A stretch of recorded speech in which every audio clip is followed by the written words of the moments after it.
One of the main reasons why people worry a lot about time travel and what it might mean and really checking our equations to see whether it can really happen or not is this issue of causality, which is one of the fundamental cornerstones of physics, arguably one of the most important cornerstones, because physics is all about you do something and then stuff happens, and describe it. And when you start playing with ideas of time travel, you can really mess up this relationship between cause and effect. You have all these classic paradoxes, the grandfather paradox. You go back and shoot an antecedent, you shoot your father, you shoot whatever. You arrange such that the universe couldn't have actually given rise to you. So if little Ben dies, he'll never grow up to be Big Ben, who's the one who made us come back here in the first place. Which means we can't be here, and therefore, dude, we don't exist. Causality is something that we try to avoid, but there are scenarios that involve time travel that still protect causality in various ways. In a lot of these time travel scenarios that people discuss, the idea of the landscape of events that happened in the past and in the future, etc., being fixed is something that a lot of people like. The idea that you can't go back and change the history that's already happened. Can't change the past. Can't do it. Whatever happened, happened. If you have a memory of something happening in the past and that memory is accurate, then that is what happened. At every moment in space and time, at every place, at every time, something happens, and it only happens once. At that moment in space and time, that's the thing that happens. So if you remember a certain birthday party when you were 10 years old and a disaster happened because the right people didn't show up or you got the wrong presents. It's your birthday. Sorry, I forgot. You can't go back in time and change that birthday party.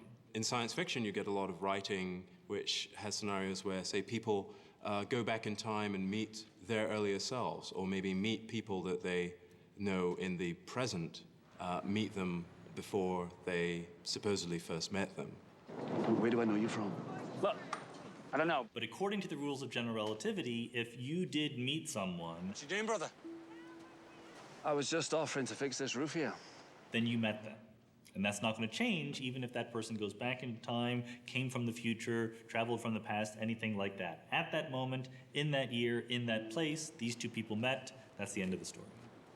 Now, we can complicate things by bringing back quantum mechanics into the game. If you want to imagine that we can travel backwards in time and experience a different thing that we thought happened according to our memories, then what quantum mechanics would say is the only way that's going to possibly happen is if you move into another branch of the wave function, another parallel universe where things are different. When you travel backwards in time, you didn't travel backwards in time in your universe, you went to the past of somebody else's. And then in that universe, there are people who are probably recognizably your family and everything else, and then you went back and you shot that father, and you never come to be in that universe because some jerk who looks like you with the same genetic makeup came and shot your father. But the point is, you never have to glue that universe back into the universe from which you came. It's like branches of a tree. You imagine you're heading out and you suddenly say, okay, think of the branch of a tree and then all the twigs as being possible decision points where histories are made. Everybody at every point walks along a branch to another branch to a twig. That's the sort of evolution of one person's life.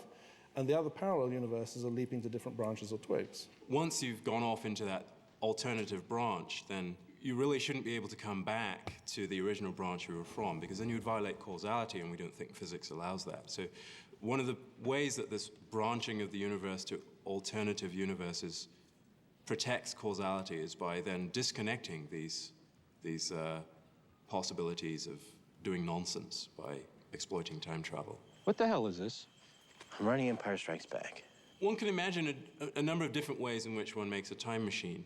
And some of them, which may involve all sorts of exotic energy and matter that we have not yet thought of, might then, of course, produce unhealthy or less than desirable effects for the users of the machine, which have nothing to do with the time travel itself. It has more to do with the mechanism by which you built the machine. Let's take an example. Suppose I want to fly from here to London, or go from here to London. The effect I want to achieve is to get to London. Now, I can do that in a bed in first class on a major airline, and it'll be a fairly nice, pleasant experience. But I could also do it in an unpressurized airplane at 20,000 feet.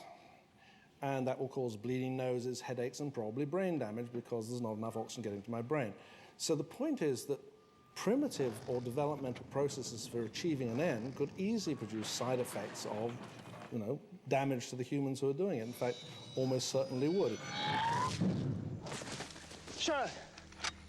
If you start pushing people through wormholes, you're going to hurt them probably. So distinguish the thing that you're trying to achieve from the mechanism by which you achieve it. So all you have to do is postulate that your mechanism is somehow far from perfect. And therefore, when you travel, you haven't quite got it right.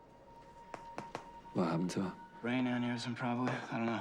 I'm gonna do an autopsy later.